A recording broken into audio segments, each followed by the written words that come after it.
Has your child been accused of doing something at school that has made them be put up for suspension or expulsion, and you're concerned and upset and confused and you don't know what to do and you just need some guidance? Well, today's video is for you.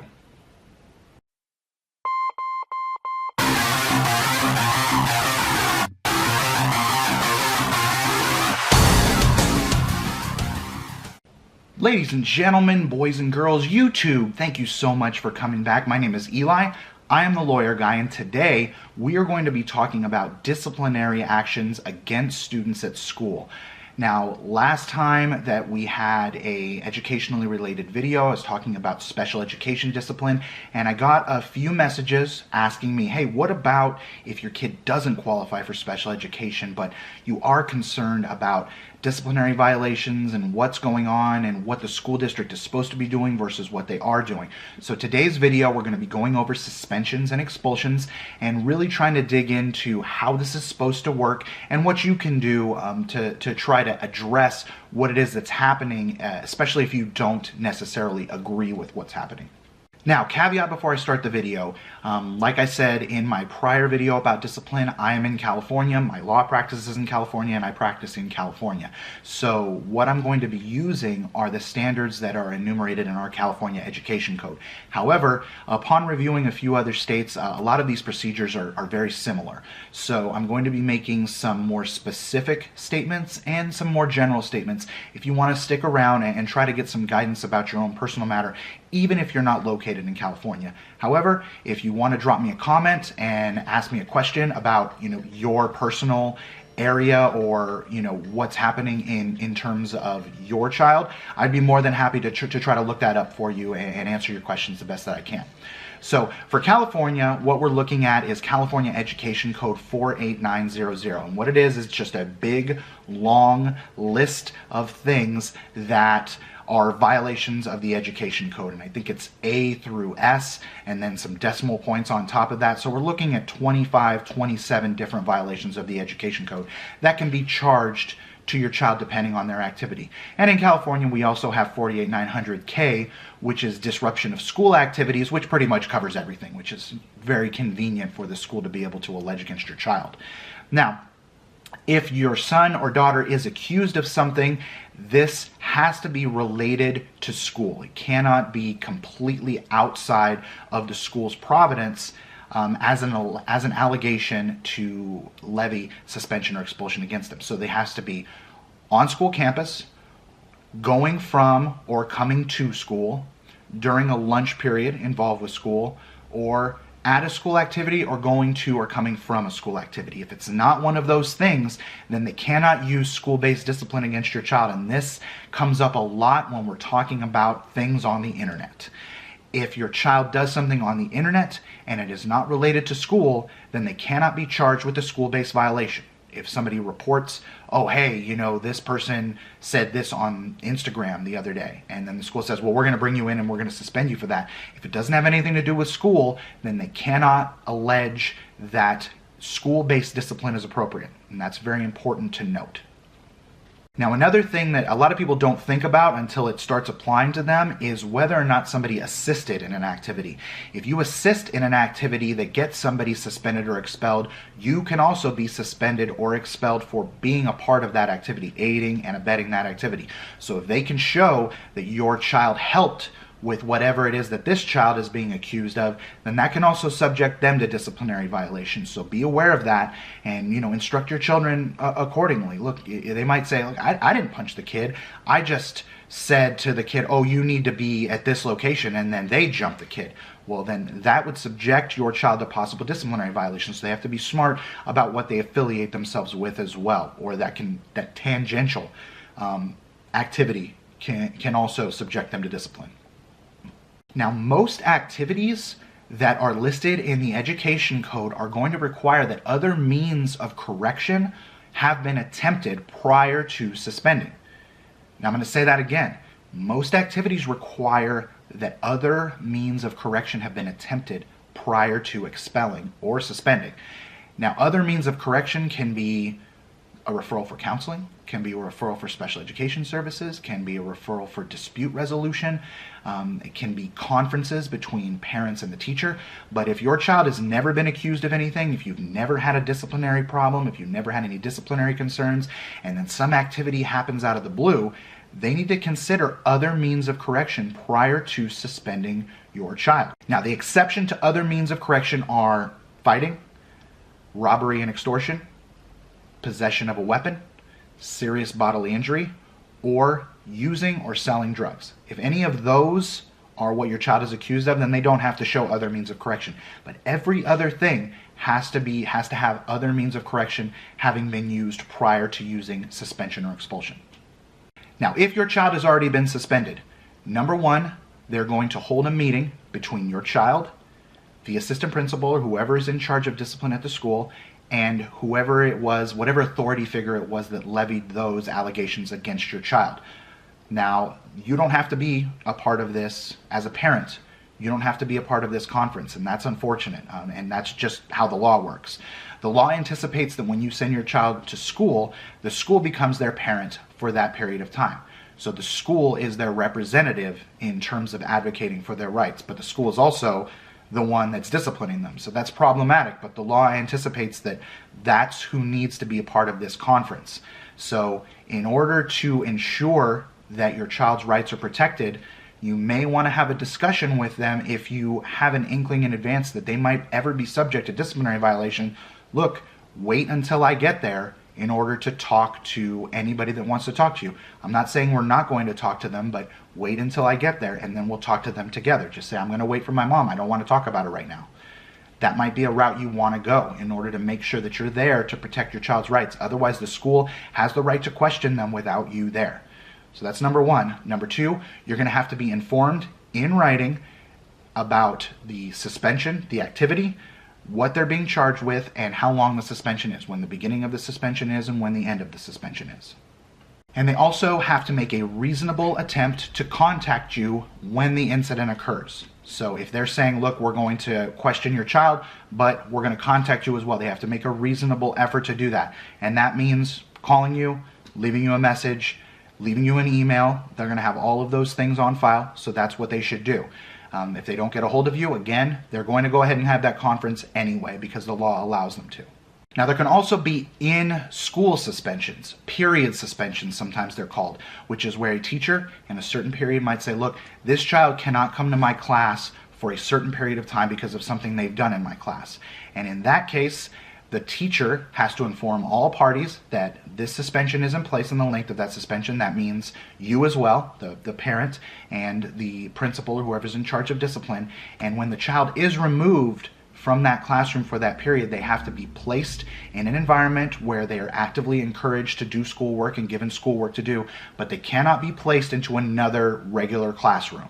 We're usually looking at a library or an office of some sort where they can go for that period, for whatever period of time it is, 2-3 days, and do work and then carry on with their school day. So you're saying, Eli, my child's been suspended, but what they're saying he did, my child says he didn't do. So what am I supposed to do? Do I have any recourse here? Yes, you absolutely do. Number one, you have a meeting with the principal or the assistant principal, whoever's in charge of discipline, and you say, look, my child did not do this. What he's being accused of, he did not do, so I'm disputing it. And I'd like for you to conduct an investigation and make sure that these charges are appropriate.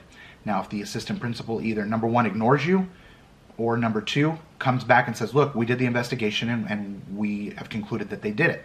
And you say, look, I still don't think he did it. Then you appeal that to the superintendent's office. You make a written appeal that states everything that happened, states like I've already been to the principal, and I need you to make a more thorough investigation into this matter.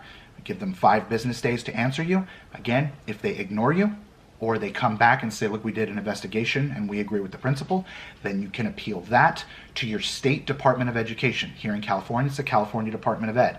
And you, again, put everything in writing, say, I've already gone to the principal, I've already gone to the superintendent, I need an independent investigation to be able to determine if my child did this. And if the investigation says, look, you can't show that this child did this, I want this incident taken out of my child's record in its entirety and the record expunged. And then The Office of Ed will usually take about 45 to 60 days from the date you submit to do an investigation and come back with those results. Now, whereas suspension is a finite amount of time, usually up to 5 days, that your child's going to be removed from the educational environment, expulsion is the district saying, look, we're going to take them out of the educational environment for more than 10 days. Usually it's 6 months to a year that they have to spend out of the district if they are effectively expelled. Now, here in California, you have two types of expulsion analysis. One is where the school district must expel, and two is where the school district may expel. And if it's may expel, the school district has discretion. They can say, look, we don't want to expel. If it's must expel, then they have to expel if they are alleging certain violations. And again, those are very similar to what we talked about prior, which is serious bodily injury, possession of a weapon at school, sale or use of drugs on campus, robbery or extortion. If those are what the child's being accused of, most likely the police are going to be contacted and your child's going to be put up for expulsion. Once they have determined whether the act occurred or what they want to charge your child with, they have to determine, number one, again, if other means of correction are either not feasible or have been tried and have not been effected. We talked about other means of correction before. And number two, they have to show that the continued presence of your child on campus presents a continuing threat to the physical health and safety of peers or the child themselves. And the district has to show this. They have to actually prove it. And this is a big one, guys. This is where the districts that I've worked with, most of the time they mess up. They don't show this. They just assume it. They assume because, well, this is what we're saying they did. So obviously, this is a continuing threat to the physical health and safety of others. But we can consider, well, was this an isolated incident? Was this the first time this child has ever done anything? So what indication do we have that this is going to be a continuing threat? Was the incident itself not violent at all? Did it have nothing to do with violence, such that you have absolutely no indication that there's a threat to anybody's health or safety? Did it occur completely off campus? All of these things the district needs to take into account when they want to show this, and if they can't show this, then they can expel. So if your child is referred for expulsion, they have to hold a hearing. The district has to hold a hearing within 30 days of the referral for expulsion. And you can request one continuance of up to 30 days, and the district has to grant it. If you'd like a second continuance, you can request that as well, but after the first 30 days, the district doesn't have to grant another continuance. They have discretion of whether or not to grant it. Within 10 days before the expulsion hearing, you have to have a written notice of where the hearing is, when the hearing is, and that you can bring an advocate or bring your own witnesses. Now, once the hearing has occurred, within 3 days, you're going to get a notice of whether or not your child is going to be expelled. And then after that, the matter is going to go to the local board of education to review and most likely rubber stamp the expulsion itself. So now, kind of the meat of this video is going to be the expulsion hearing. Now, if you're faced with an expulsion hearing, it's daunting, it's nerve-wracking. You don't want to have to go through that as a parent. So let's have some things to look for. Number one is, are the witnesses that the district said saw this event occur, are they there to testify to the event? Or is the district just using witness statements? If the district is just using witness statements, that's what we in the legal field call hearsay. That means that you're using this statement to say something, but not the person that said it. They wrote it, but they're not saying it. And that's a problem, because if the witness is not there to testify, then they don't open themselves up to be cross-examined. And if that's the case, then the Sixth Amendment to the United States Constitution, what's called the Confrontation Clause, says that any defendant has the right to confront the witnesses against him. So that's a constitutional law violation, and that's a very big problem, number one. Number two, again, we're relying on hearsay, and the education code says that an expulsion cannot be based on hearsay. So you're already running into two problems by not having the witness there. The district might say, look, we can't have the witnesses here because they have a fear of physical or psychological harm. Now, if the district says that, they cannot just say it. Again, they have to prove it. And if your child is accused of something and this is the first thing they've ever done, they've never had a disciplinary problem, again, what's the threat? If what they're accused of is not any sort of physical issue, again, what's the threat? The district has to show that. They cannot just say it. And number two, is the district proving that this event occurred? Are they using evidence to prove that this event occurred, or are they using other testimony to simply make you believe that the event occurred. And I'll elaborate a little bit on this. What tends to happen is, again, the district will use witness statements, which are hearsay, number one. And number two, they will take administrators who have interviewed people, and the administrators testify and say, I believe these people. I believe that this event occurred. They will use a resource officer who questioned people, and the resource officer will come on, I believe this. I believe that this event occurred. But they didn't show that the event occurred. They show that they believe that the event occurred based off of witness testimony, which again is hearsay. So did they prove that the event occurred, or did they just prove that the administrator believes that the event occurred? And those are two very separate things.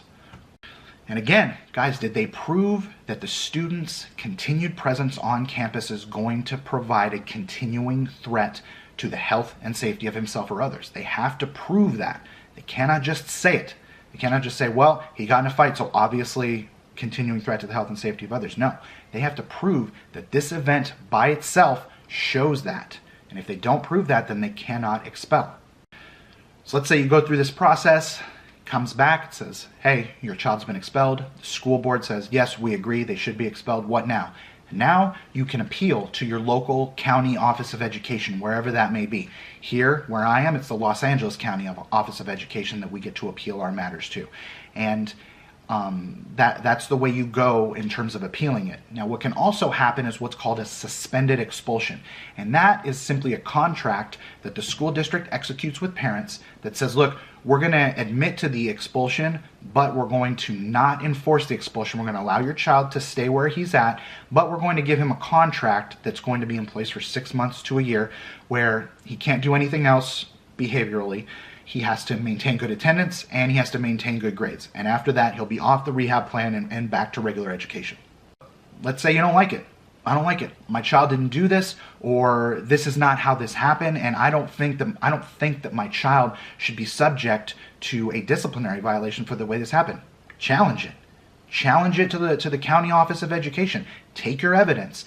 Hire an attorney, and go guns blazing to try to do this, to try to make sure that your child's interests and rights are protected. If that's the case, then the Office of Education is disinterested, and they're going to be able to hear your matter in a much less biased view than did the school district. And there's a chance that they could say, look, we agree with you, and this expulsion will be rescinded, your record will be expunged, and you're able to go back to where you need to go. So guys, real soapbox moment here, and again, I did this in the special education disciplinary video, but here in California especially, expulsion hearings are a farce. They're ridiculous. The school district brings in 3 people that work for the school district just on a different site, and they're the ones that hear your matter.